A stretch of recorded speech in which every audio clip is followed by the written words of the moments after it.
നമസ്കാരം, BCV ന്യൂസിലേക്ക് സ്വാഗതം. പ്രധാന വാർത്തകളിലേക്ക്.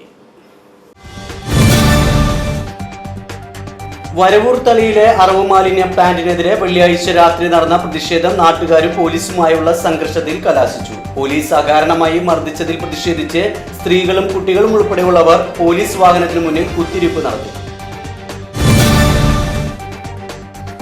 ഷൊർണൂരിൽ ബസ് യാത്രയ്ക്കിടെ സ്ത്രീയുടെ മാല കവർന്ന സംഭവത്തിൽ 2 സ്ത്രീകളെ പോലീസ് അറസ്റ്റ് ചെയ്തു. കോയമ്പത്തൂർ സ്വദേശികളായ ഈശ്വരി, ശാന്തി എന്നിവരെയാണ് ഷൊർണൂർ പോലീസ് അറസ്റ്റ് ചെയ്തത്. പാഴോട്ടുമുറിയിൽ പെട്ടി ഓട്ടോറിക്ഷ ഇടിച്ച് കാൽനടയാത്രക്കാരന് ദാരുണാന്ത്യം. പാഴോട്ടുമുറി സ്വദേശി കുളങ്ങര വീട്ടിൽ 46 വയസ്സുള്ള ഡേവിസ് ആണ് മരിച്ചത്. വിഷു അടുത്തതോടെ നാടെങ്ങും ഓട്ടപ്പാച്ചിലിൽ. കണിയൊരുക്കലിനും സദ്യവട്ടത്തിനുമായി സാധനങ്ങൾ വാങ്ങാൻ നഗരത്തിൽ വൻ തിരക്കാണ് അനുഭവപ്പെടുന്നത്. മുളൂർക്കര ഗ്രാമപഞ്ചായത്തിൽ പട്ടികജാതി വിദ്യാർത്ഥികൾക്കായി ഫർണിച്ചറുകൾ വിതരണം ചെയ്തു. ഗ്രാമപഞ്ചായത്ത് പ്രസിഡന്റ് ഗിരിജ മേലെടുത്ത് വിതരണോദ്ഘാടനം നിർവഹിച്ചു.